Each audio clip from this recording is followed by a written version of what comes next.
I'm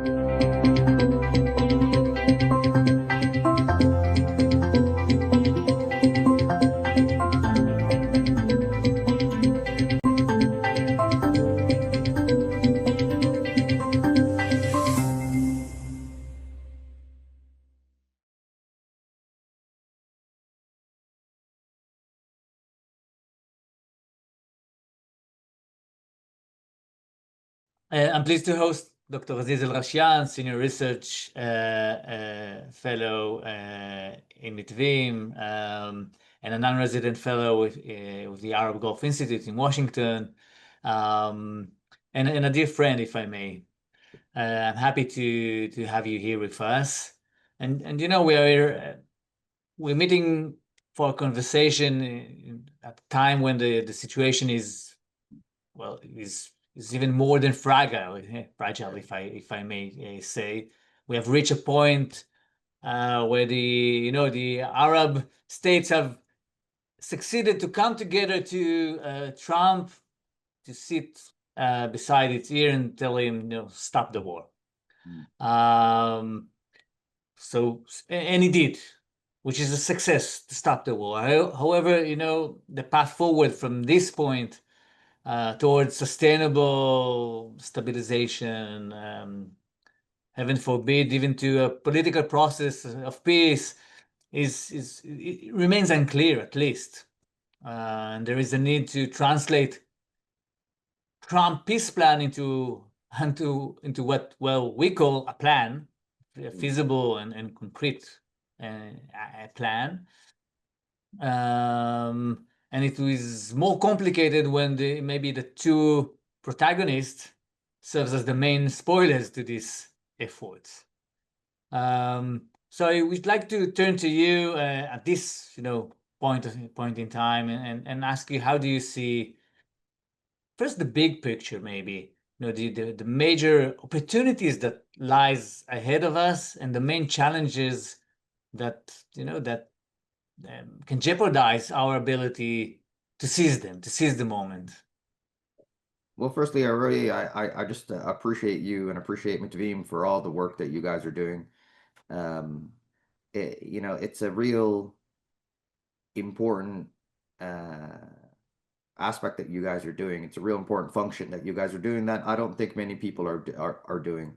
And you're offering a great deal of opportunities and platforms for people that are like-minded, like ourselves here, who, I'll be very honest with you, probably narratives have rendered to impose, or there have been narratives that try to impose that we should never work with each other. But it just shows you really the power of trying to find people that are like-minded, share the same principles of moving forward, that have the same end goal and the same morals. And I think that will overcome anything. So I just really appreciate this. And as cliche as it sounds, it's so important and significant. We can't overlook this. So I just really appreciate this, and I'm really proud of this friendship. So thank you. So are we. My pleasure. My pleasure. So I think when it comes to when it comes to the big picture, unfortunately, this is what's happening now is an extension of a nightmare scenario after nightmare scenario happening time and again. For the past year, I would say since the last Mitvim conference that I was in, participated virtually in, there were things that happened that were just unbelievable. Or too many times we've spoken about it as if it was theory, like the Israel war. And we've been saying this for over 20 years, and then all of a sudden it happened just before our very eyes. Then other capitals have been struck. Then Doha has been struck. So we started seeing things happen that it was only a nightmare scenario. And so I became very, I would say, anxious and said, listen, I think now it's time to expect the unexpected.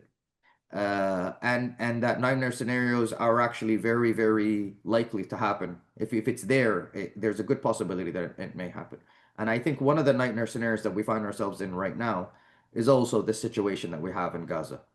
And it's, in my opinion, the perfect ingredients of what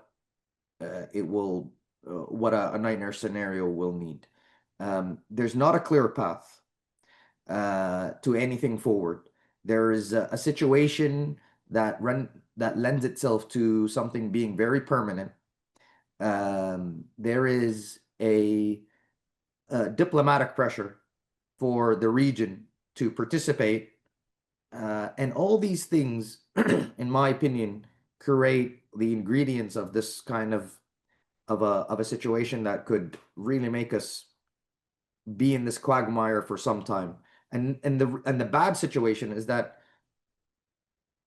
the stuff that happens all over again, the security implications and the terrorism and the death and the destruction will just will be seen again. And this time maybe more regionalized, because this is not happening now in a isolated in an isolated event in the region. This is now participating in my picture when it comes to the big picture. It's happening against a region that's very, very, very much changing as well. You know, it's happening in a time where there is an unimaginable situation happening in Sudan. There is a situation also still, in Yemen. Lebanon in itself, for example, has still not recovered. It's everyone is talking about this as if it's the new Middle East is happening. And I'm like, what new Middle East? The structures that enabled the previous order is still there to a large extent. So this is not. This is my nightmare scenario, that this situation that's happening in Gaza and the West Bank, by the way, is going to find itself into this web of instability in the region. And for countries in the Gulf, especially Saudi Arabia, um, this is this is a security situation that they really, really, really do not want to find themselves in. And especially in this context of trying to really build our own economy, build our own, restructure our own state. This is something that's very difficult. Now, I've said this in a manner that's not very much humanitarian. I've said this from a kind of a geopolitical lens and a geostrategic lens. So that's the one thing. The other big picture that actually exasperates the security threat, in my opinion, is the fact that there is trauma. I have to say, and I've said this before, and I'll say it again. Nobody could go through the trauma that Palestinians and Israelis are going through now. This is something that is, in my opinion, also not still appreciated enough. But to a lesser extent, and also something not appreciated, is that there is a regional trauma. People in the region are devastated about what's happening, and people in the region are also devastated to see that this is going to continue with no clear end. So when you have that devastation, when you have that such a trauma, and you have this basically mingling and speaking to these geopolitical tensions, speaking to these traumas that are taking place in the region. This is a picture that is very, very dangerous and very bleak. And I think it just requires us to double our efforts to just even address it even more and more. Well, you portray a glim picture. Yeah. I might say, um, which is, seems to me at least, that uh, is not goes hand in hand with the picture that many of the Israelis hold. Mm, Part of the discourse in Israel uh, is that following, the 2 years of war, yes, the region has changed, maybe for the good even. mm. and what you talked about, like there is a new Middle East, which, as you said, well, the main structure of remains intact. Um, uh, Created an opportunity of what is phrased by maybe even Prime Minister Netanyahu as peace through strength, through peace through um, uh, offering the impression of a strong state who can change reality by meanings of force, and based on that recognition of Israel's strength, yeah, peace would come. Mm. So in a way, you quite break our mirror and say, look, you're looking on a different mirror than reality. How do you, if you would ask to, how would you portray the place of Israel and the Mm. perception of Israel in the region, Mm. following those 2 years of war? And you Mm. started to do that, but just if you can, go a little bit in depth and see the perception of the public of Israel, the role of Israel, the place of Israel in the region, how it Yeah. can even be imagined by the people and the states. And see here, this is a very interesting thing because I have an answer that a lot of people may disagree with. A lot of the times people will say, well, Israel is isolated in the region. In my opinion, I don't think Israel is that isolated in the region because it actually maintained all the diplomatic and tacit relations that Mhm. are still there. And this is important. I think a lot of the times, and I hear people's like Israel's more isolated than in the region, and I don't think so. Um, Abraham Accords is still intact. Flyover rights to the Abraham Accords is still intact. Right. Israelis still officially uh, through to international forums still go to countries that it doesn't have relations with Israel. So if I was someone in the cabinet right now, sitting next to Smodrich, and I'm sure he would be very happy to hear my camel stories while I was there. I would seem to say, well, what are what you know what? Why would I worry? The region seems to not. It's not. It's fine. We're not isolated now. While that is not isolated, uh, the perception of Israel has changed dramatically. And this is where it becomes also an issue. Firstly, the perception of Israel, because of the regional trauma that I was talking about, it is the lowest it's been for a long time. I always refer to the second Intifada in late 2000 because I remember that vividly. It was very tough. So the perception of Israel is negative. Secondly, there is something that I think that is not being appreciated enough, and many people will be surprised about, which is the threat perception of Israel. I think after what took place in Iran, many people like Netanyahu will say, "But they're gonna love us, aren't they?" And actually, no, they saw something completely different. Um, and then Qatar, the strike on Qatar in Doha.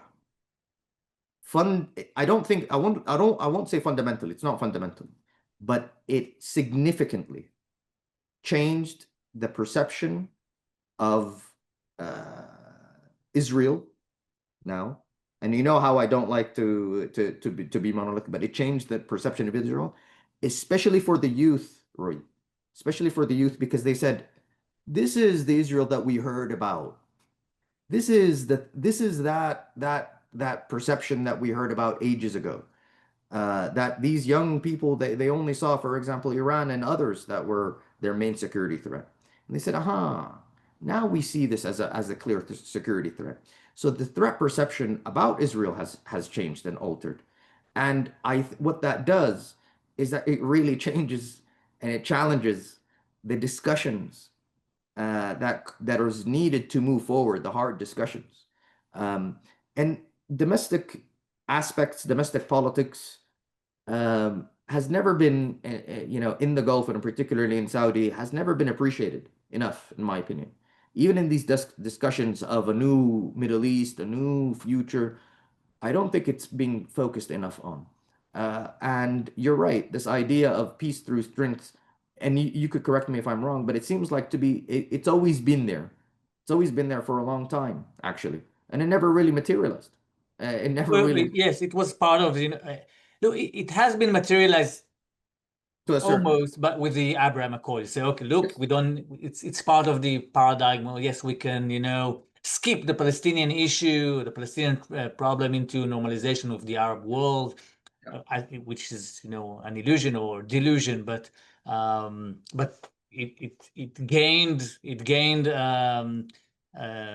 support and even, evidence on the ground that say, look, we're succeeding, at least Yeah. for a period of time.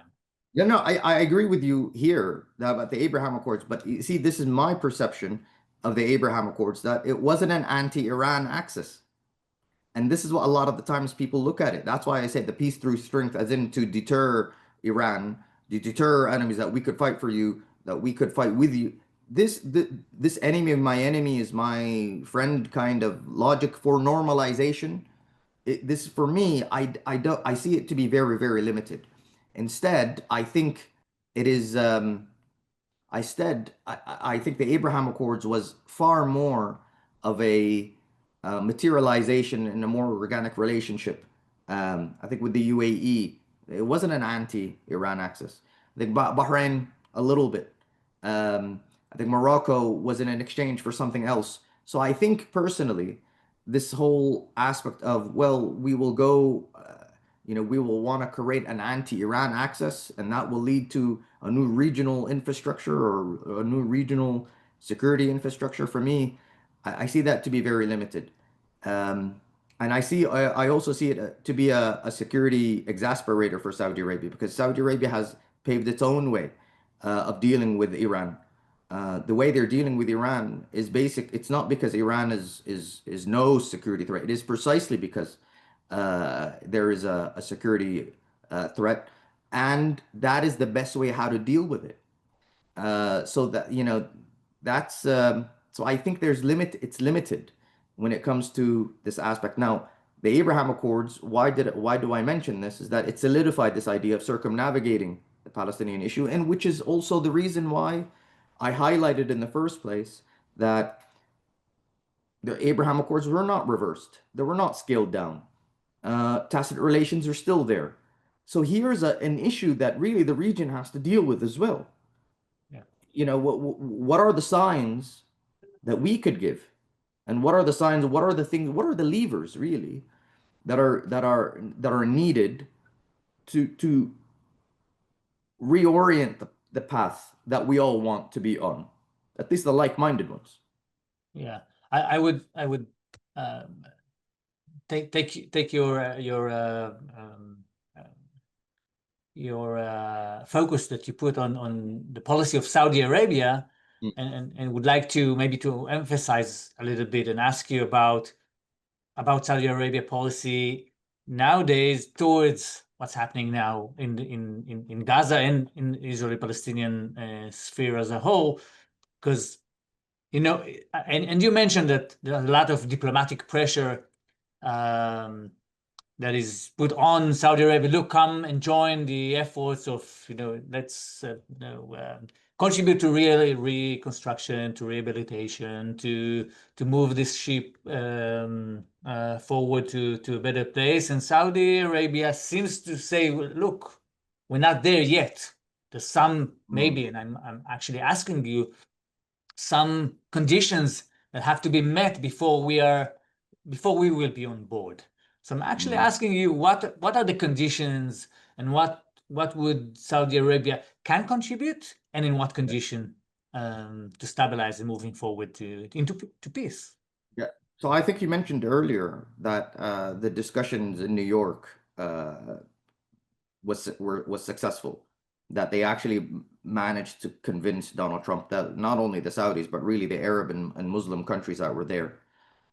And in my opinion, I think the essence of the Trump plan that they agreed, their perception was that, listen, okay, we will be happy to participate in aspects of reconstruction and contribute to security if there is a full Israeli withdrawal. In exchange for, the hostages, in exchange for the political prisoners, in exchange for this process of returning of the bodies, etc. Um, when the Trump plan did happen, or when he spoke with Netanyahu, and then that phased withdrawal, that's when it was like, well, hold on, this is not something that we agreed on, and this was really the Arab and Muslim stance. Now, here's the thing, in my opinion, I don't think the Saudis or others will articulate too loudly their reservations, or not their reservations, but their rejection of entering into a reconstruction process and a security process uh, too explicitly or loudly now, because I think they realize that maintaining the ceasefire is something that is good. So far, the best thing that came out of this deal, as limited as it is, as much as it doesn't facilitate or allow us to intervene the way that we want or create the conditions that we wanted, it still maintains a ceasefire. That's fine. And now, when you read some of the statements, in particular that are coming out of Saudi, and by the way, a lot of the statements that come out of Saudi about this issue are joint statements with all these countries, and that's a trend that we're seeing now as well. We see that they are saying, listen, we're very happy that the ceasefire is there. We're still willing to support a reconstruction effort once the conditions are suitable. And basically, it is that they cannot be seen to be entering into a proper or strategic phase of reconstruction or contributing to any kind of security structure or apparatus that is not even clear yet. With the current situation, with the Israeli, the IDF on the yellow line, or there's this kind of phased approach, and this is what I meant by having a nightmare scenario, because right now it's not in and it's not out, but there's pressure, and I think it becomes clear that the Saudis and others have articulated their position and saying, we will enter this for two things. Firstly, the conditions in Gaza has to be set, which is a full withdrawal of Israel or the IDF. And there has to be a clear-cut political pathway. And in my opinion here, this is where also a third thing that is very important, which is the role of the PA, because the role of the PA for all of these countries is very, very significant, because it offers really the legitimacy for these operations to happen. Because what you don't want to do is basically say, well, we're perceived as sort of an extension of this operation that Netanyahu had. So, so this is where I think personally the PA plays a very vital function. It is the linchpin that could really elicit and provide a great deal of that support that is needed. And here is really the back and forth. No, we don't want the PA there. The PA has to go there unless we see, reform. What are these reforms? And then I think, in my opinion, now we start to, from the region, probably the region is saying it's going into this whole circle again. And I don't Managing the conflict again, managing the but conflict. in worse circumstances. Exactly. And this is where I think the nightmare is. This is where the opportunity that we have, because it is an opportunity. Roy, let me just say this very, very bluntly. Saudi Arabia would never do this if it wasn't for if it didn't understand the gravity of the situation. Reconstructing another country that it perceived from the Israeli point of view that Israel or the Israeli military forces destroyed all these things. They were saying, well, surely they must pay as well. Why do we have to pay for this? We weren't for this anyway. We were against not only this war, but we were against the process that led to this war, the whole operation that led to this war. But we're still willing to reconstruct. Sending forces. I don't, I want to impress upon people how significant of a offer that is. This is something that's, it's very difficult for Saudi to do. There's few precedents where Saudi has sent forces outside its borders. But this is something, they were willing to deal with, to find ways and solutions. They were willing to engage. Now, personally, I just think, goodness gracious, the opportunity is there, but why are people trying to spoil it? And so here we go again. Here's an opportunity to miss an opportunity. Yes. And so this is my fear. This is my fear. I fear that it's not the energy that is culminated will not be channeled properly because the obstacles are there. You don't want to channel something where there's a block. So I think, in my opinion, this is where we probably need to split this notion of reconstruction and have a dual approach of reconstruction. And in my opinion, a reconstruction not only of Gaza, but really a reconstruction of the West Bank. Because all the apparatus is there. The security apparatus is there. People will say, well, they're very insignificant and the PA is insignificant and this and that. The economy needs reconstruction there. Buildings need reconstruction there. And so I think that becomes, in my opinion, vital because it keeps the process alive. Because right now, what we want to see in the region are tangibles. We want to see things that are clear. We want to see things that if we put something here, it leads to something. And that is the challenge before us. If I rephrase what you're saying now is, well, all eyes on Gaza. In order to deal with Gaza, we must go through the West Bank. Yes. Yes. We must go through the West Bank, and if we go through the West Bank, then we could change the grim picture and seize the opportunities that Yes. because if we do that way, if we go through this path, then all will be aboard, and Yes. with all the commitments and capabilities. Absolutely. And this is why, just to expand upon this point, this is why I think personally now it's important to try to link between the New York Declaration and the Trump plan. I think a lot of the times we just want to look at one plan and not the other.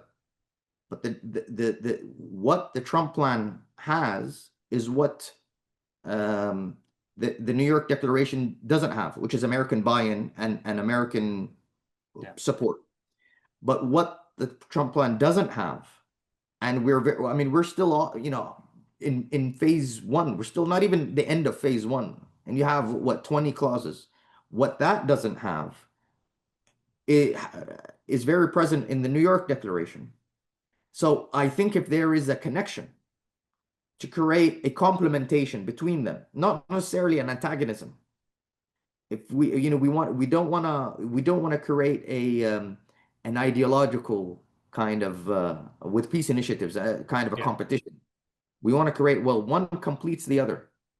And I think that's the process that we need to be focusing on now, because I think that gives the horizon and that gives, I think, more detail of the future and where our energies and political support can be channeled to, and new ways of cooperating, new ways of keeping this alive. Finally, if you have any important messages you would wish to convey to the Israeli public, what would they be? I will say we're all part of the region.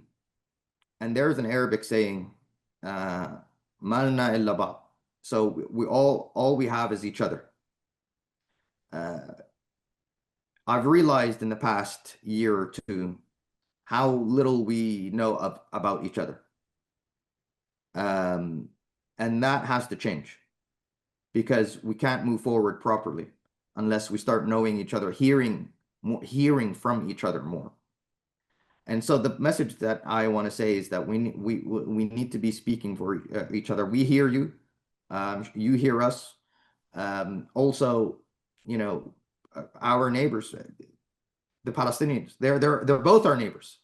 We all have to be speaking to each other together, collectively. Um, and I think personally, this is, you know, listen, all our blood is red.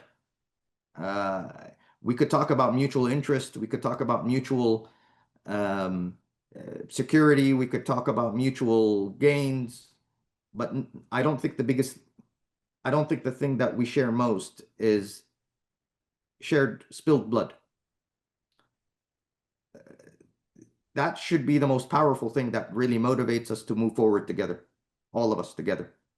And with me and with people like you, I know we're partners in this. And let's just expand the circle of really gaining more and more people to move forward, because we want to get out of this mess and enter into genuinely a new phase. I know I'm pessimistic at times, but the reason why I'm pessimistic is because sometimes people, you know, I think this pessimism that I have is is probably a defense mechanism, because a lot of the times people oversimplify our position. So, but I wouldn't be in this game if I didn't believe in the tangibility of peace. I didn't believe in people, everybody living not only in security but in prosperity. I think we could get it. I believe we could get it. And so that's the vision that I really want to, you know, communicate. Is we could do this. Thank you, Dr. Alghashian. In your having you here, you put your words into deeds, and it's very, very important and meaningful for us. And we're happy to you know, to share the same goals and to work together towards peace in the region and prosperity. Yes. So thank you very much. Pleasure. My pleasure. Thank you, Roy. Thank you.